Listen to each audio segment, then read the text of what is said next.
I don't often go to the movies with the intention of not enjoying the film that I am about to receive. I tend to go with hope, and more often than not, I'm surprised. I'll see trailers for films that don't look that great to me, but a lot of times the trailers are deceiving, and more on that in a minute. And most of the time, I like what I see, you'll find. And I'm not sitting here to trash a film that everybody else has already trashed. So let's talk about Madam Web. This is the latest Sony Marvel film. So you've got your Marvel movies, which are when you say Marvel movies, the non-Sony Marvel movies are the ones everybody thinks about.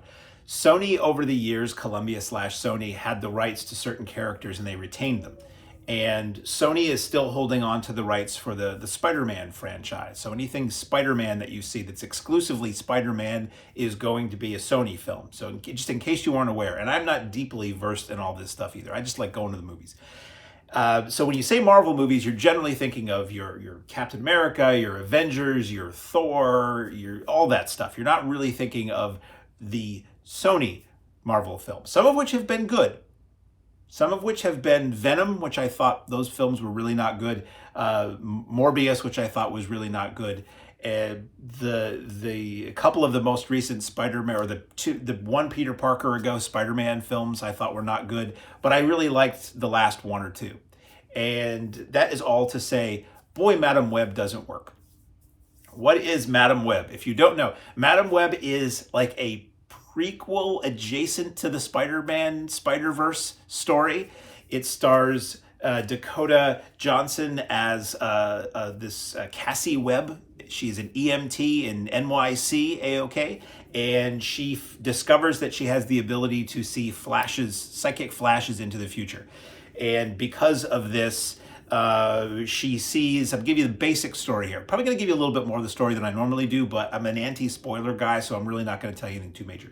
So she's experiences these flash forwards, these little psychic visions that allow her to quickly save people and divert people. Her superpower is nothing other than, for the duration of the film, for most of the film, is nothing other than basically just being psychic. So she has a psychic flash of some bad guy killing these three teenage girls. She decides to save these teenage girls. Why does this bad guy want them? And how can this bad guy be stopped?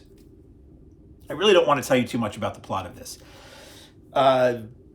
But I will. Okay, so if you don't want to know anything about Madam Web, just go see it. Go see it and come back and let me know in the comments or whatever what you think, because I'm curious what other people think. The majority of opinion on this has been negative, but that did not sway me at all. I went to see this, number one, because I like to go to the movies. Number two, because I pay for subscription plans and I want to get my money's worth. And number three, I'm like, hey, whatever, it's a superhero movie in IMAX. This should be fun. Side note, this movie in IMAX is merely just this film on a big screen. IMAX is a more square or vertical presentation. Very few movies in the modern day really shoot for IMAX to utilize that immersive look to it, and this is one that didn't. It just happens to be. So if you're between a higher priced IMAX ticket and a normal theater ticket for this movie, go with IMAX solely because it's a bigger screen if you want that. Otherwise, it doesn't do anything. It's a widescreen film. So the story is basically, I keep wanting to say Chloe Webb. It's not. Cassie Webb trying to keep these girls safe and figure out how to defeat this bad guy who has super strength. This bad guy who essentially is dressed like an evil Spider-Man. But this takes place before Spider-Man. So let's get into some of the problems with this movie, shall we? This film apparently was heavily retooled. Apparently, Dakota Johnson was saying it in interviews that the film she signed up to make was not the script she signed up to do was not the script that wound up getting shot. And it really feels like a lot has been changed in this. The villain, south of the border, South American bad guy who has a connection to our heroine's mother in the past, he has super abilities, and he also has this ability to see into the future. So it's one of those things where the villain and the hero are we're not so different, you and I. It's that kind of dialogue. The kind of dialogue which always drives me crazy because it's so hack. Just hate you, I made you. Or hate me, you made me. That kind of garbage. Anyway, the bad guy wears at times what looks like an evil Spider-Man costume. Why does he have an evil Spider-Man costume? The film in no way gets into why does this guy who seems to be, what little we know about him, some kind of a rich guy who utilizes spiders to have psychic ability and be strong, why does he have a superhero outfit when we never see him doing anything other than showing up to get these girls with it? Did he make the suit so he could go get these girls? He feels comfortable in the suit. It feels like he's used the suit a lot. But this film does not establish that he was a supervillain or a thief or a circus performer or anything like that. So it just seems out of the blue. This is all stuff, by the way, I'm going to talk about that would not occur to me if the film was a bit better. So part of also with the bad guy, so much of his dialogue is dubbed to be different dialogue. Between when he was standing on the set and when I'm sitting in the theater, his lips rarely match. And it's not like foreign dubbing, it's they changed the dialogue. Sometimes the lips match, but a lot of times they don't. And basically what this guy does is he gets access to some kind of NSA supercomputer. This, by the way, film opens up in 1973 with the mother of the character we're following and the bad guy, and then we flash forward to 2003. So the majority of this film takes place in 2003, which didn't make any sense to me why they were taking place in 2003 until I saw kind of what they were doing with sort of a sub-story in the film that I'll sort of reference. So it kind of makes sense. But bad guy in the world of 2003 that we're in is trying to find these girls that he's had a vision will kill him. Let me say this about this as well.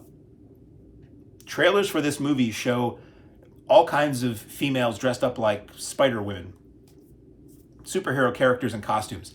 That's not part of what this movie is. You get flashes of that in this movie.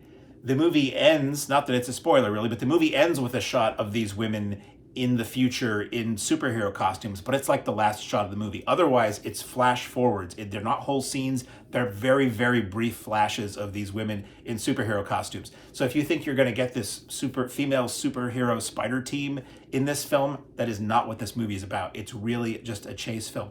So this guy has this lackey, this lady lackey, who's looking at, the multiple banks of screens, and it's like, with this we can control every camera in the city, we can monitor all communication, blah, blah, blah, which to me screams narrative convenience. I used to watch Smallville. For a good period of time, I liked Smallville, the Superman prequel series that CW did. But it had this narrative crutch that drove me crazy that I referred to as Chloe's magic laptop. Whenever they needed to figure something out, Chloe would open up her laptop and she'd start typing, and then it would be like, I'm in, and she would find all the information they needed to progress to the next scene. It was just super lazy writing. This movie relies heavily on this NSA thing, which is just ridiculous. As I said, a lot of the bad guy's dialogue was redubbed, so it doesn't match his lips, which makes me wonder, what was he originally saying? What was the original story? How different was this originally? There's a lot of silliness in it. A lot of the dialogue is not that great. There are things like, again, nitpicky things, but there's a scene where the three girls, and they're on the run from the bad guy, and they're hiding out in the woods, and they find a diner nearby, and they go into a diner and they start flirting with some football players that are there, like high school football players.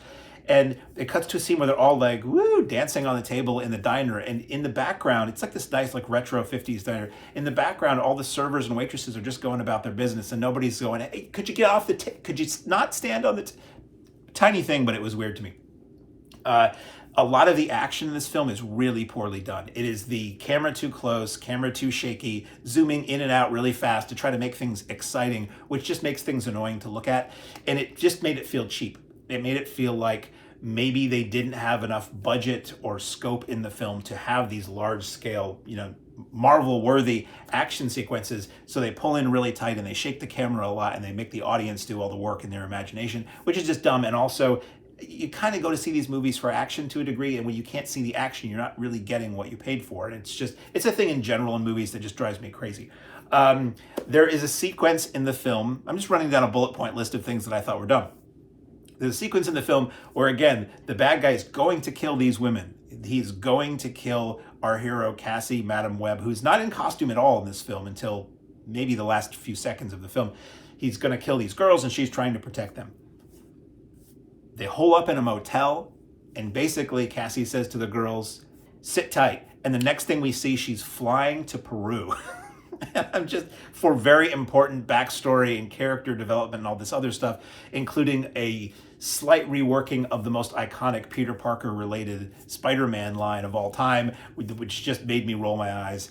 And it just was funny. That's like they're in mortal danger, and she's like, you sit tight, I'm jetting off to South America. I will say that it's good for me that this is not an end of the world story. Too many superhero movies are universe-sucking vortexes, and it's the end of the world, and it's the end of everything, and over and over and over, and it's buildings toppling, and it's the end of the world, and okay, we see that.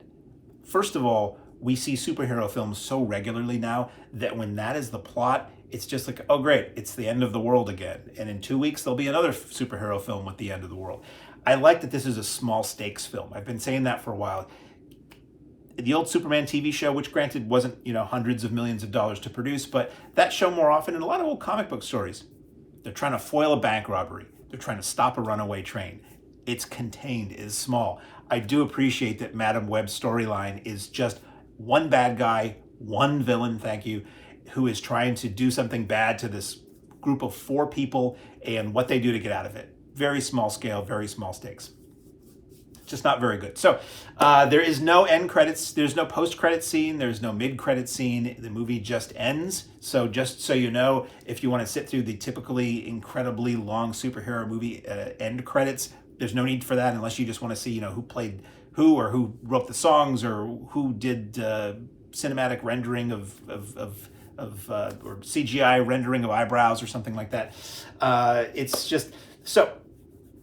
This film is attached to the Spider-Man universe. The Cassie, our heroine, Dakota Johnson, she's an EMT, she's an ambulance driver. The EMT she works with is Ben Parker. Ben Parker's sister and brother-in-law, or brother and sister-in-law, are about to have a baby. And Ben Parker makes reference to dating some girl who's it's a serious relationship. He never says her name, but you know what it's going to be. So essentially, this movie takes place right before Spider-Man, or takes place right before Peter Parker, who will become Spider-Man, is born. So it's trying to say that there were all kinds of spider stuff going on before Spider-Man. And the reason it's set in 2003 is that if you do the math, that's when the current Spider-Man would have been born to be the age he is now in the current Spider-Man movies that Sony makes. Anyway, some people have theorized that this film is sort of a placeholder, a retaining the rights. There is a thing with rights management, as it were, in Hollywood and in media, where in order to retain the rights to something, you have to do something with it publicly every so many years, and that extends your period of time having the license to it. So some people have said that Sony is just kicking out these sort of not very good Spider-Man or Marvel-related movies so that they can retain the rights to these characters until the next Spider-Man movie comes along or whatever. I don't know. It's I didn't hate it. Some people are really angry about this and really think it's one of the worst movies ever, and I've never seen anything so bad. You haven't seen enough bad films, my friend. It's just mediocre. It's just kind of bland. It's just kind of pointless in the end, which is how I felt about Morbius and how I felt about the Venom movies. Those are Venom movies I really just didn't like. And Morbius was just kind of like, it's an interesting idea, but this isn't very good. So Madam Web, to me, see it if you're curious. See it if you want to see a female-led superhero movie, because that certainly is. Dakota Johnson, who I've never been a huge fan of, is fine in this, but it's just kind of a waste. Funny enough, I came up with an analogy because I like to use a word that is more than 3 syllables sometimes. There's heavy Pepsi product placement in this film. As a kid, I liked Pepsi. More of a Coke guy now.